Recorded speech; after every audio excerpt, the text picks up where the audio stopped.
Hey, how are you doing? Doing all right?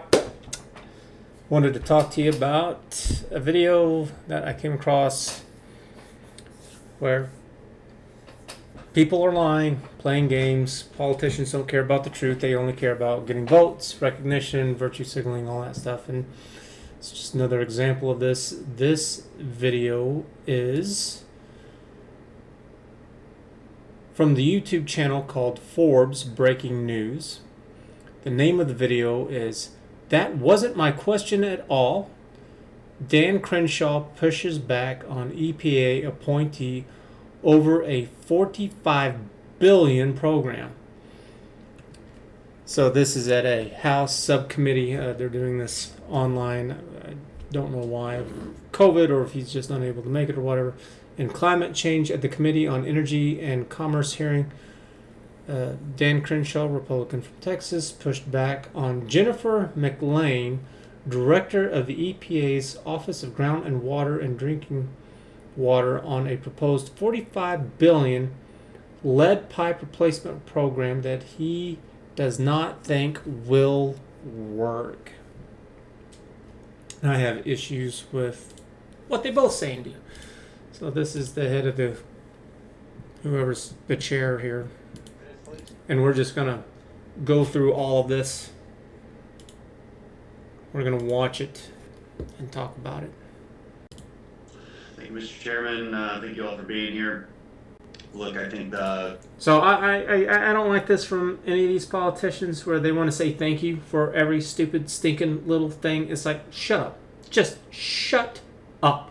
Just get on with it. I mean, at least it was pretty short and quick, but still, I hear it all the time.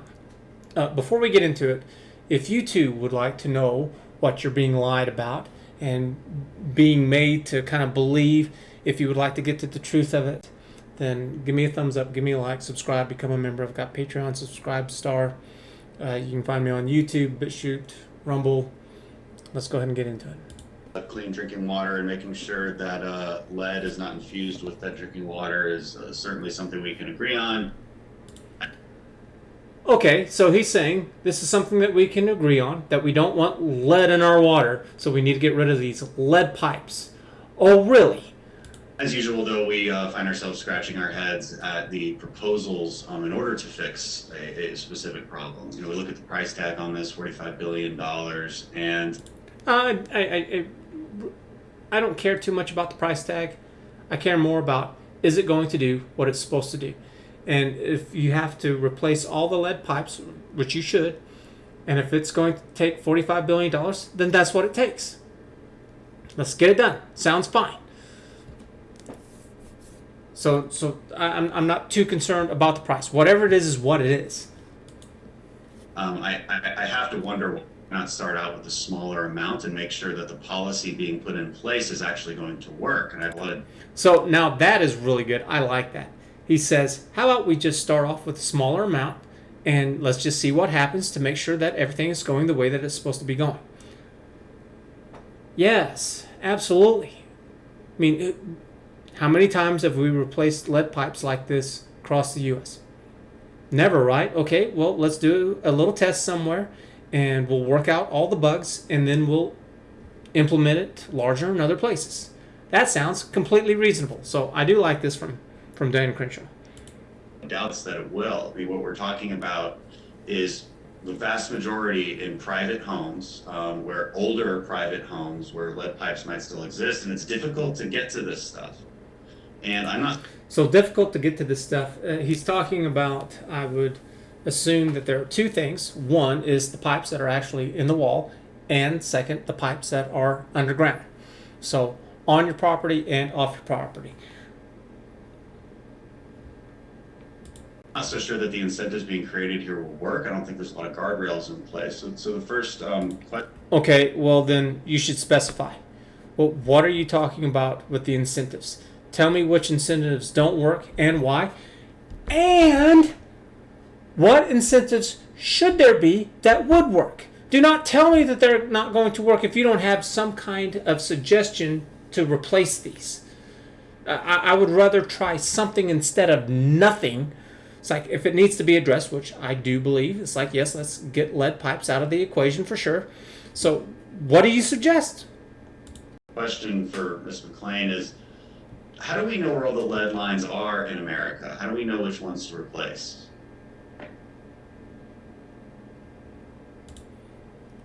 I actually have a friend who worked for the city water, and it's like, yes, there are lead lines all over the place, and some of them are being changed out. Some go for years without being changed out. It's ridiculous. Politics. Thank you for the question. We Thank you for the question. It's like, again, shut up. You don't need to say thank you. Just get on with it. Him and her both. All these politicians do it all the time. It's like, stop wasting time, because that's one of the things too, is that they only have so much time to be able to address all this stuff, and they're just wasting time. It's like there should be plenty of things that you need to say that are more important than just, well, thank you for asking a question, or thank you for allowing me to speak. Shut up. We do have estimates on the numbers of lead service lines in the country, 6 to 10 million lead service lines across the country, and that information is really held at a local level. So different communities have different levels of understanding of the lead service lines.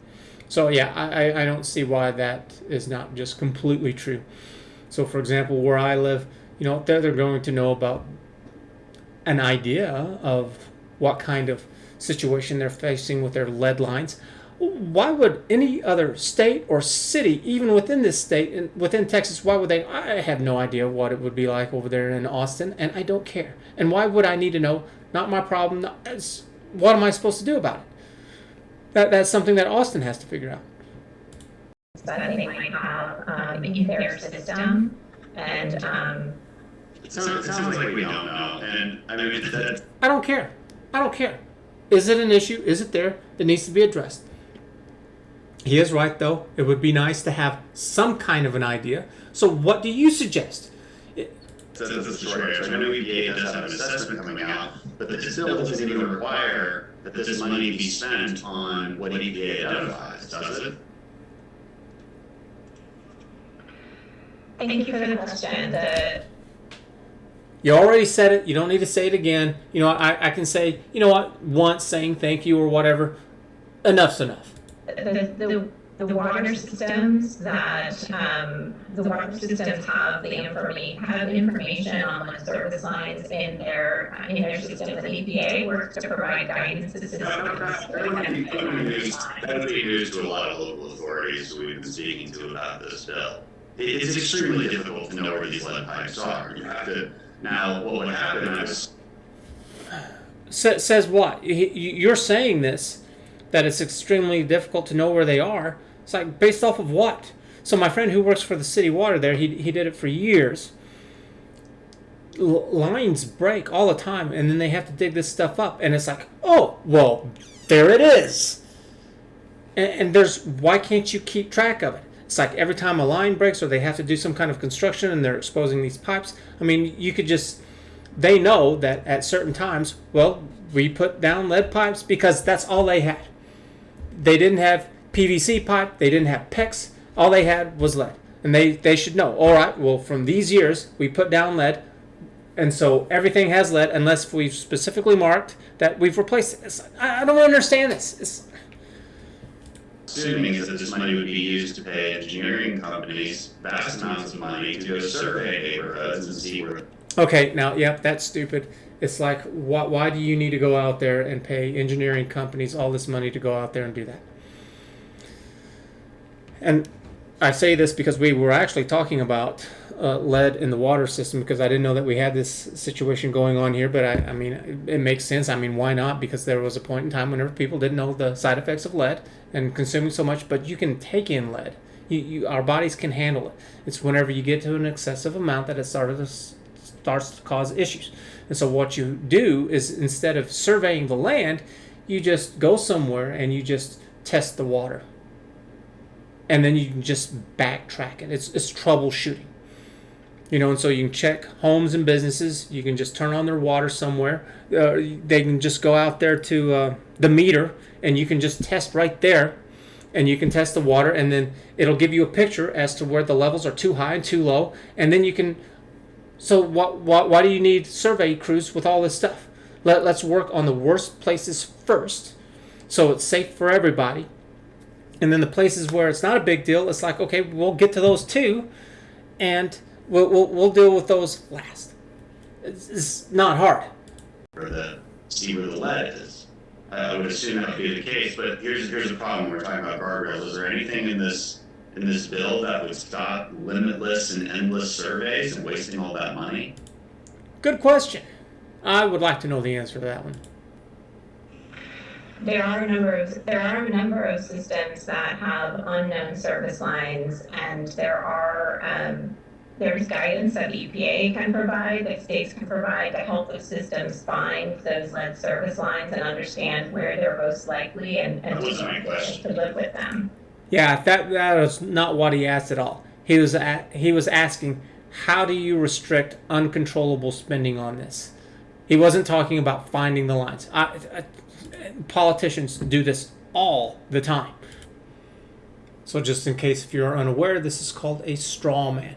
This is where you're asked a question, but you change it up a little bit where it's still kind of on topic, but it's not.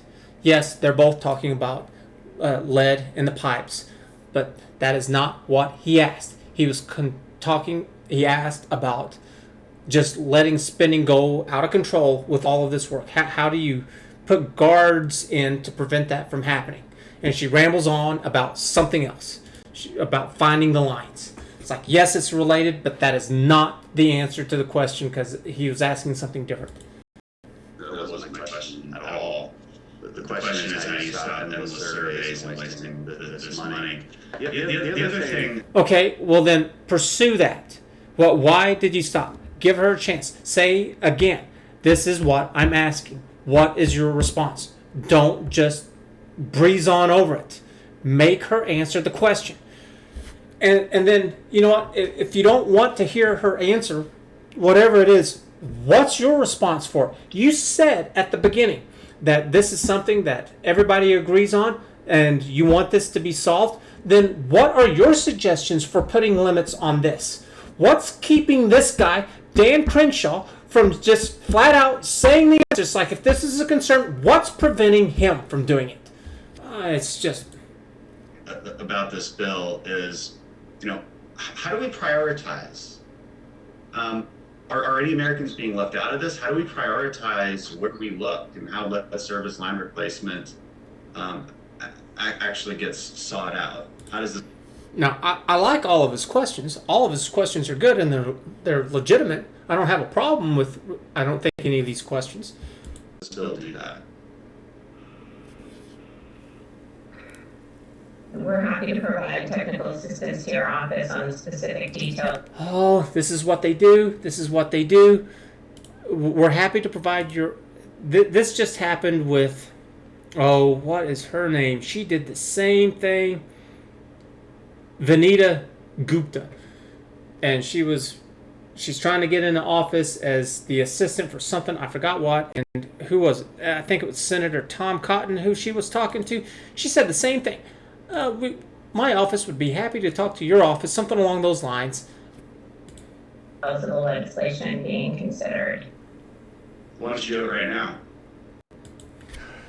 Oh, that's good. Why don't you answer it right now? And this was something that I was talking about with Miss Gupta. It's like, no, you're in a hearing committee. You are here answering to the public. This is broadcast for everybody to hear, to answer to the people. Yes, you are supposed to answer right now. They should be forced to answer right now.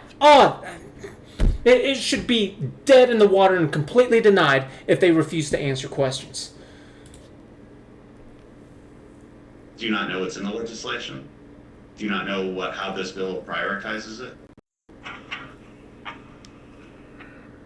He's got like some little twitch. He starts playing with his neck. This is a hearing on this specific bill and this specific provision in the bill. Mm-hmm. Yes, I have come prepared to talk about the provisions in the bill, but not at a very, very specific level of detail.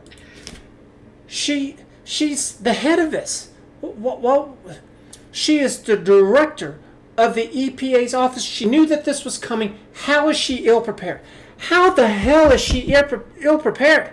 Did she not go over this beforehand? I tell you what, this is something else, is that I have no problems at all with people sharing their questions before they go on and they do any kind of interview of any kind, anytime, anywhere.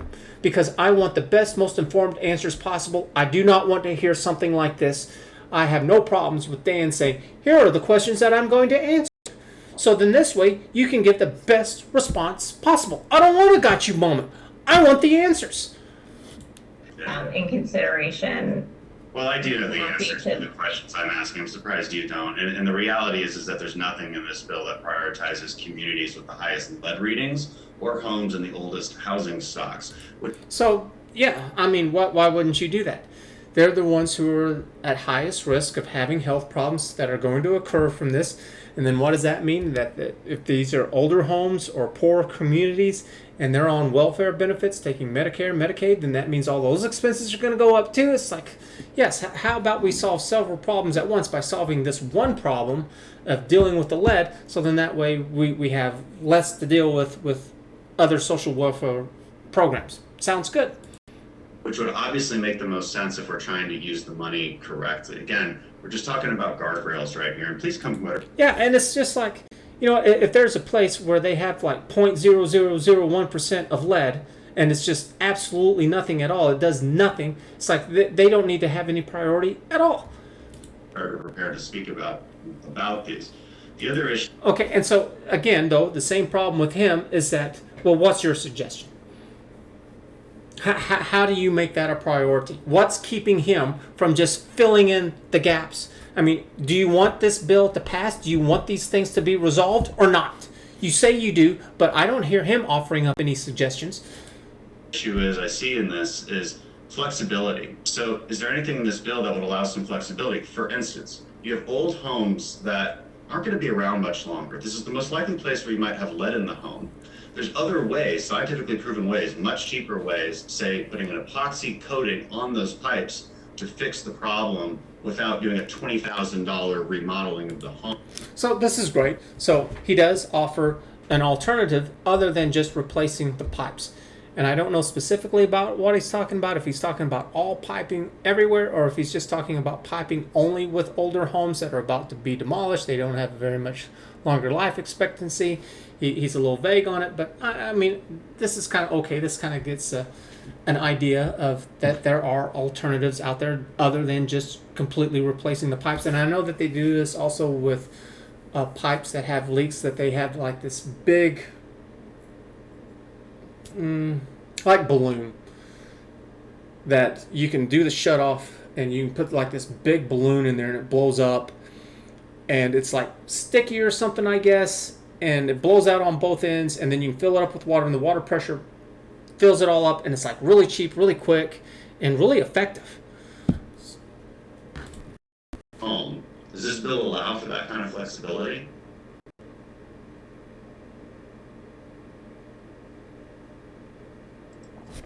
Not prepared? What? My understanding of the bill is that it is a lead service line removal program, and lead service lines are important to remove because they can be a significant source of lead to the people living in the home that is served by a lead service line. I'm out of time. Thank you, Mr. Chairman. I yield back. See, and he's out of time. He's got to give it back over to the chairman. So this is why it's like, no, just save your thank yous and all that stuff. I guess if you really wanted to, one time. Once is enough. I would argue because they're limited on their time. This is what they have. Don't even say that. Just get on with it. So yeah, I have problems with all these politicians. Every last one of them. It's like, are we going to do something about it or not? Or are we just going to go around in circles? And it looks like, for the most part, we're just going to go around in circles with this.